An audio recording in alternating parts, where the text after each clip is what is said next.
우리에게 주신 하나님의 말씀은 히브리서 1장 1절에서부터 4절까지 말씀입니다. 신약성경 352쪽에 있는 히브리서 1장 1절에서 4절까지의 말씀, 제가 봉독하겠습니다. 옛적에 선지자들을 통하여 여러 부분과 여러 모양으로 우리 조상들에게 말씀하신 하나님이 이 모든 날 마지막에는 아들을 통하여 우리에게 말씀하셨으니 이 아들을 만유의 상속자로 세우시고 또 그로 말미암아 모든 세계를 지으셨느니라. 이는 하나님의 영광의 광채시요 그 본체의 형상이시라. 그의 능력의 말씀으로 만물을 붙드시며 죄를 정결하게 하는 일을 하시고 높은 곳에 계신 지극히 크신 이의 우편에 앉으셨느니라. 그가 천사보다 훨씬 뛰어남은 그들보다 더욱 아름다운 이름을 기업으로 얻으심이니. 아멘. 주일학교가 함께 예배드린다고 하니까 참 어렵습니다. 그래서 제가 맞출 수는 없고 어떻게든 좀 빨리 끝내줘야겠다 해서 조금 짧게 준비했는데 찬양대가 시간 다 썼습니다. 그래서 여기 있는 아이들은 이 목사님 마음만 좀 잘 받으면 좋겠습니다. 오늘 우리가 왜 모였습니까? 예수님의 생일을 축하하기 위해서입니다. 그러니까 예수님이시니까 우리가 생신이라고 해야 할 것 같습니다. 그래서 예수님의 생신을 축하하기 위해서 모였습니다. 우리 생일에 가족이나 친척들 혹은 친구들이 다 모이면 좋습니다. 왜 좋습니까? 우선은 내가 특별하게 대우받기 때문입니다. 그러니까 다른 이유가 있어서 그 친구들이 모인 것이 아니라 나 때문에 모였습니다.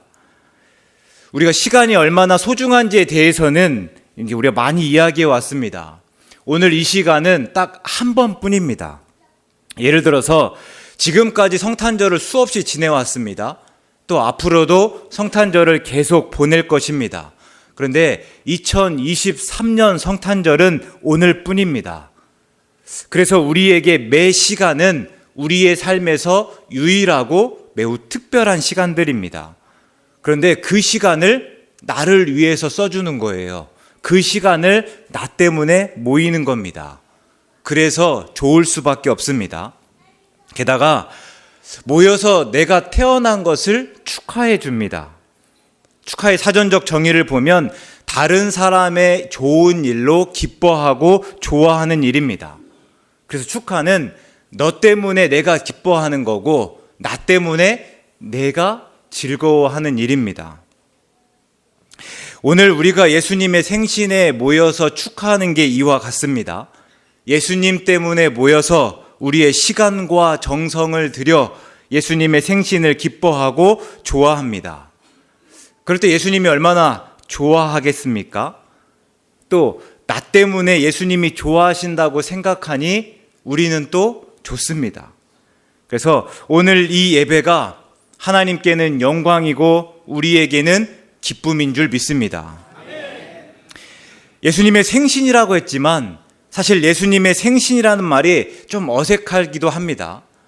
예수님은 태어나신 게 아니라 태초 이전부터 계셨기 때문입니다. 요한복음 1장 1절의 말씀인데요. 태초에 말씀이 계시니라. 이 말씀이 하나님과 함께 계셨다. 여기서 태초는 세상의 시작이 아니라 그 이전, 그 하나님의 영원입니다. 즉 예수님은 태어나시지 않고 영원 전부터 계셨습니다. 그래서 예수님의 생신이라는 말을 대신해서 예수님의 오심이라고 표현해 보겠습니다. 그럴 때 예수님의 오심을 축하하기 위해서 오늘 우리는 이 자리에 모였습니다.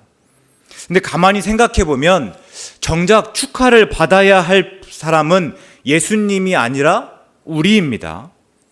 그러니까 축하는 다른 사람의 좋은 일로 우리가 기뻐하고 즐거워하고 좋아하는 일이라고 했습니다. 근데 예수님의 오심은 예수님께 좋은 일이라기보다는 우리에게 좋은 일이기 때문입니다. 예수님이 오심으로 이루신 일이 무엇입니까? 이 본문 3절에서 우리의 죄를 정결하게 하신 일이다 라고 이야기합니다. 그러니까 아담이 죄를 범함으로 인해서 하나님과의 관계가 깨졌습니다. 우리 잘 산다고 살지만 한 번쯤은 관계가 깨어져 본 경험을 한 적이 있지 않습니까?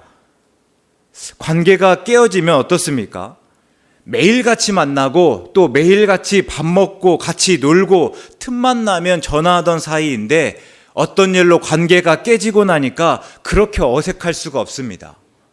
그냥 그 만남이 불편해집니다. 근데 하나님과 우리의 관계가 그렇게 되었습니다. 죄를 범함으로 하나님과의 관계가 깨지고 하나님과 어색해지고 하나님과 불편하게 되었습니다. 근데 문제는 하나님이 하나님이라는 데 있습니다. 그 하나님이 우리를 지으신 분이고 우리를 심판하시는 분입니다. 그래서 어떻게든 하나님과 다시 화해해야 되는데 우리 힘으로는 그 할 수가 없습니다.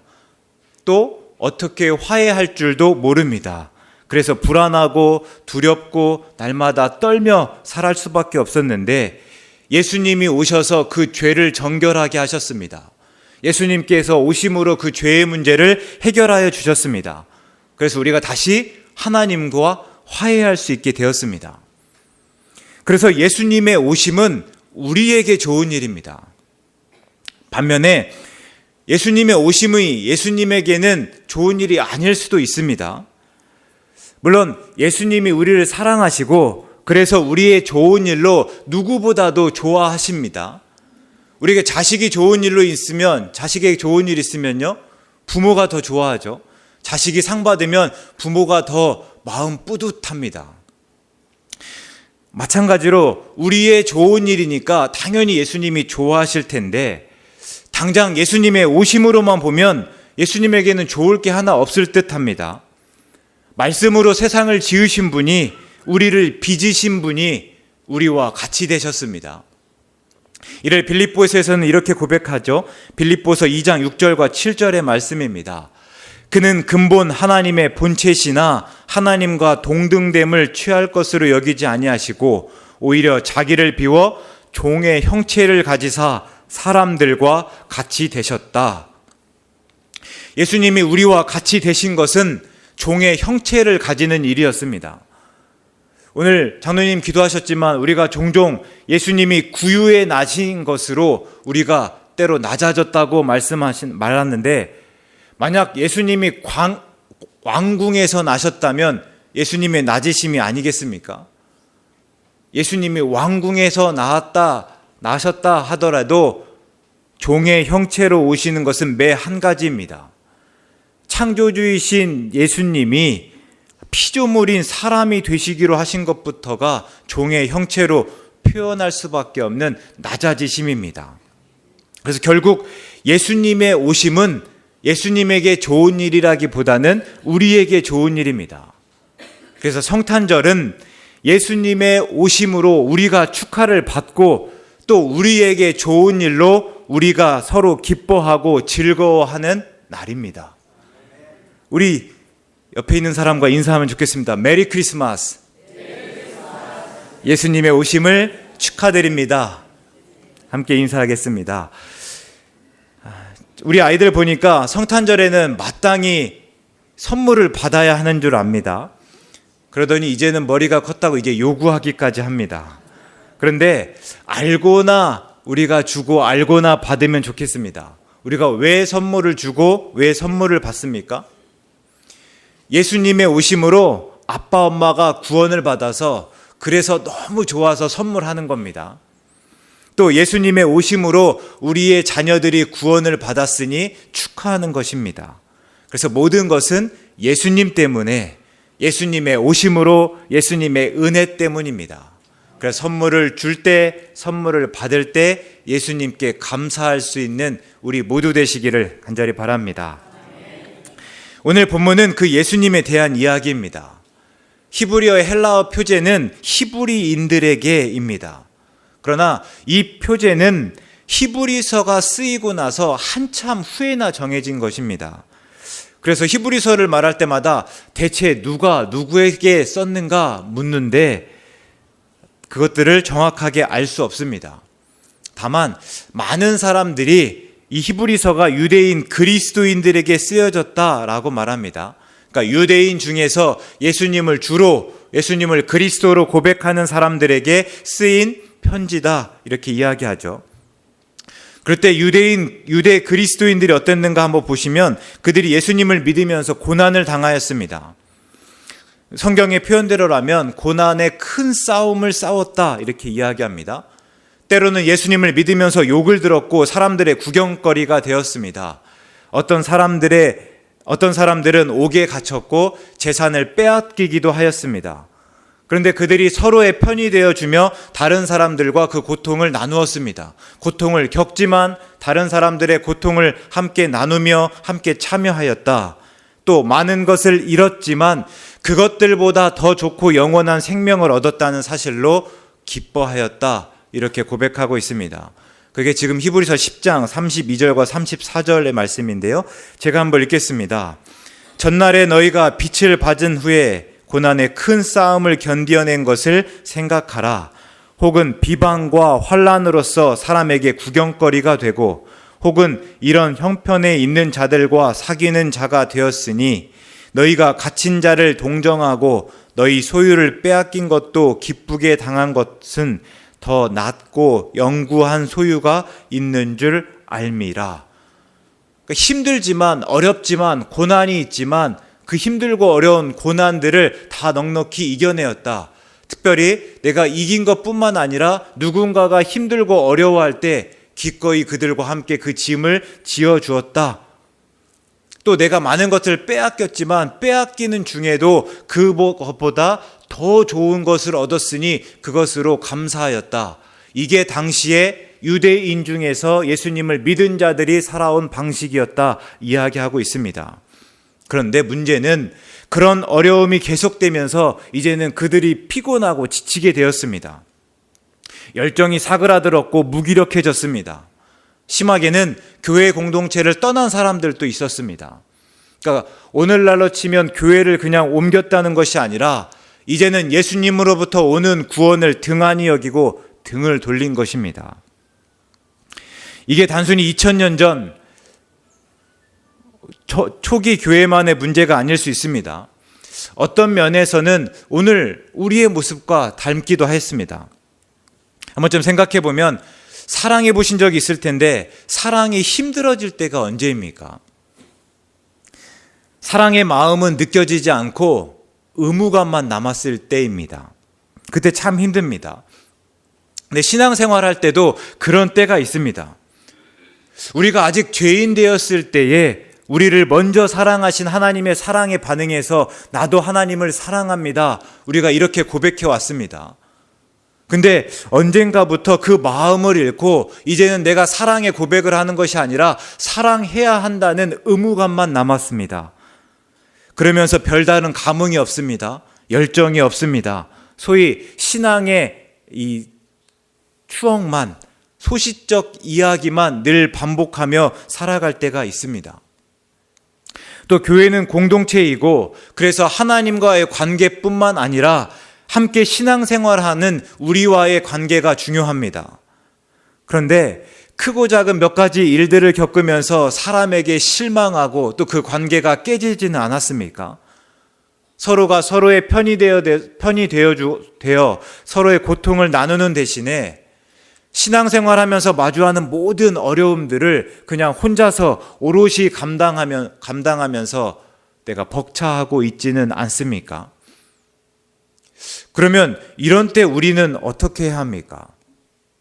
어떻게 하면 다시 기뻐할 수 있고 또 역동적인 예배를 드릴 수 있고 열정을 되찾을 수 있고 교회 내 갈등을 해결할 수 있고 그 관계를 회복할 수 있습니까?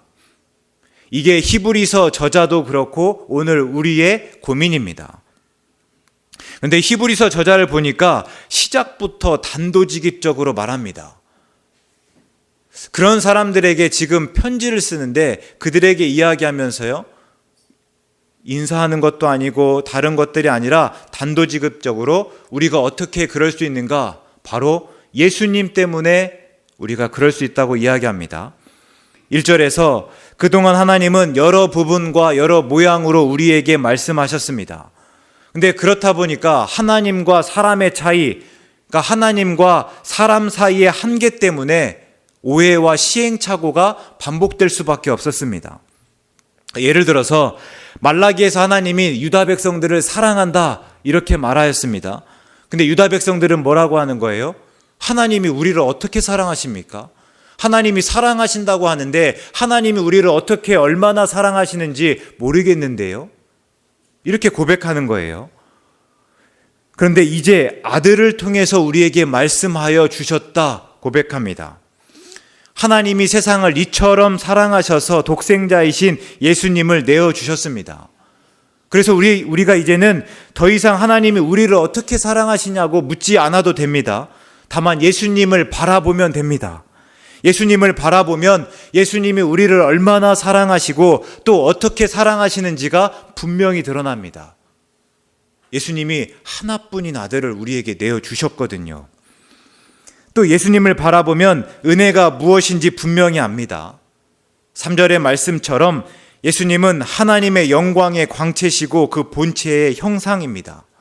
하나님의 영광이신 하나님이십니다. 그런데 그 예수님이 우리를 구원하기 위해서 그 영광을 다 버리셨습니다. 이게 우리식으로는 이해가 안 됩니다. 그러기 위해서는 그러니까 우리가 예수님이 포기하실 만한 그 하나님의 영광만큼의 가치가 있어야 되는데 과연 그런가 싶은 거죠. 제가 물 500ml를 1,000원에 사는 것은 그 물이 1,000원의 가치가 있다고 생각하기 때문입니다. 그래서 제가 1,000원을 내놓고 바꾸는 거예요. 근데 물 500ml가 제가 10,000원이라고 한다면 제가 그 물을 사지 않을 것입니다. 왜냐하면 제가 생각할 때에 물 500ml가 그만한 가치가 있다고 생각하지 않기 때문입니다. 500ml짜리 물이 10,000원의 가치만큼은 아니겠다고 생각하기 때문이죠. 마찬가지로 예수님이 우리를 위해서 하나님의 영광을 내놓으셨다면, 하늘의 모든 보화와 모든 영광을 다 포기하셨다면 하나님의 영광과 우리가 바꿀 만한 가치가 있다 하는 것 아니겠습니까? 근데 과연 그렇냐는 거예요. 아담의 범죄 이후로 우리가 죄인이 되었습니다. 우리가 하나님 앞에 의인으로 서는 것이 아니라 죄인이 되었습니다. 또 노아 때의 홍수를 한번 생각해 보면 그 홍수가 다 끝나고 나서 하나님께서 뭐라 말씀하시는 거예요? 다시는 사람 때문에 이 땅을 저주하지 않겠다 말씀하십니다. 근데 그 까닭이 무엇인가 하면 사람의 마음은 어려서부터 그 계획하는 바가 악하기 때문이다 말씀하십니다. 그러니까 사람들은 원래 악한데 내가 저 악한 사람들 때문에 땅을 저주하였구나. 하나님이 다시는 그렇지 않아야겠다. 그냥 쟤네는 저런 애니까 그것 때문에 내가 다른 땅을, 다른 사람들을, 다른 피조물들을 괴롭게 하지 않아야겠다. 이게 하나님의 말씀이었죠. 그러니까 우리에게는 사실 그만한 가치가 없습니다. 하나님이 가지신 모든 것들, 하나님의 영광, 그 모든 것들을 포기하고 우리를 사실 만큼 그것들과 우리와 바꿀 만한 가치가 없다 하는 거예요. 근데 예수님이 그러셨습니다. 그래서 은혜입니다. 그게 은혜인 거예요. 말이 안 되죠. 말이 안 되는 이런 엉터리 같은 셈이 바로 은혜입니다. 근데 이후에 예수님이 그 모든 것들을 버리고 우리와 같이 되신 것으로 끝나는 것이 아니라 끝내 자기의 목숨까지 내놓으셨습니다. 우리 죄를 대신해서 십자가에 달려 죽으신 거예요. 왜 이렇게까지 해야 합니까? 이해가 안 되죠. 말도 안 되고 이해가 안 되는 그 일을 예수님이 하셨습니다. 그리고 그 일을 행하심으로 우리를 구원하셨습니다. 그게 은혜입니다. 그래서 은혜입니다. 본문 이후에 저자가 계속해서 예수님에 대해서 말하는데 히브리서 12장 2절에서 한마디로 분명히 말합니다. 오늘 예수님을 말씀하시는 것으로 인해서 그 예수님이 누구인지, 우리가 그 예수님을 어떻게 여겨야 되는지, 그 예수님이 하신 일이 무엇인지, 우리에게 무엇이 은혜인지를 반복해서 말씀하시고 마지막에 결론처럼 말씀하시는데요. 이렇습니다. 믿음의 주요 또 온전하게 하시는 이인 예수를 바라보자. 예수님을 바라보시기 바랍니다. 우리 삶의 모든 문제가 그 예수님께 있습니다. 앞으로 우리는 믿음의 열정, 신앙의 열정을 가지고 공동체를 더욱 건강하게, 더욱 견고하게 세우기 위한 다양한 방법을 찾고 시도해 나갈 것입니다. 또 예배 형식을 고민하고 다양한 소그룹을 활성화할 겁니다. 선교의 구조와 방법을 새롭게 해나갈 것입니다. 앞으로 우리 교회 그럴 거예요. 그런데 이 모든 시도의 전제는 예수님을 바라보는 것입니다. 예수님을 바라볼 때에만 우리는 하나님의 사랑과 예수님의 은혜의 너비와 길이와 높이와 깊이가 어떠함을 깨달을 수 있습니다. 그때에만 주신 것으로 감사할 뿐만 아니라 그때에만 주시지 않은 것으로도 감사할 수 있습니다. 또 예수님을 바라보는 그때에만 우리는 예수님께 실망하지 않고 예수님 한 분만으로 만족할 수 있습니다. 그리고 우리가 예수님을 바라보는 그때에만 우리가 시도하는 모든 것들이 비로소 의미를 가집니다. 왜요? 교회는 예수님의 몸된 공동체이기 때문입니다. 예수님 때문에 교회가 존재하는 것이고 예수님 때문에 우리가 모여서 예배하는 것이기 때문입니다. 오늘 성탄절은 그 예수님을 바라보고 또 다시 바라보기로 작정하는 때입니다. 예수님이 나시고 예식을 행하기 위해서 예루살렘 성전에 올라갔을 때입니다. 그때 의롭던 시므온이 그 아기 예수님을 안고 하나님을 찬송하며 말하였습니다. 내 눈이 주의 구원을 보았다. 오늘 우리가 그 마음입니다. 아기 예수님을 안고 우리가 그 가운데서 주의 구원을 보는 것입니다. 오늘은 예수님을 바라보며 구원을 보고 기뻐하는 날입니다. 하나님께 영광을 돌리고 서로 평화를 누리는 날입니다. 오늘 성탄절이 우리에게 그런 의미이기를 간절히 바랍니다. 특히 오늘 피곤하고 지치신 분이 있습니까? 믿음과 신앙의 열정이 식고 무기력하게 여겨지던 분이 계십니까? 그러면 오늘 우리가 예수님 때문에 예수님을 바라봄으로 새 힘을 얻으시기 바랍니다. 예수님을 바라봄으로 예배의 감격을 찾으시기 바랍니다. 예수님을 바라봄으로 관계를 회복하실 수 있기 바랍니다. 그래서 예수님 안에서 다시 기뻐하고 평화를 누려가는 우리 모두 되시기를 주의 이름으로 축원합니다. 기도하겠습니다. 사랑의 하나님, 예수님의 오심을 우리의 기쁨으로, 우리의 위로로, 우리의 소망으로 고백하며 온 마음을 다하여 하나님을 예배합니다. 하나님, 우리가 예수님을 바라봄으로 예수님의 오심이 오늘의 기쁨, 오늘의 위로와 소망으로 그치지 않고 우리가 호흡하는 내내 계속되기를 바랍니다. 이 시간 예수님을 바라보기로 다짐하고 작정하오니 우리를 도와주시옵소서. 어느 때든 어떤 처지와 형편에서든 눈을 들어 예수님을 바라보고 예수님을 묵상하게 하시옵소서. 예수님의 이름으로 기도드립니다. 아멘.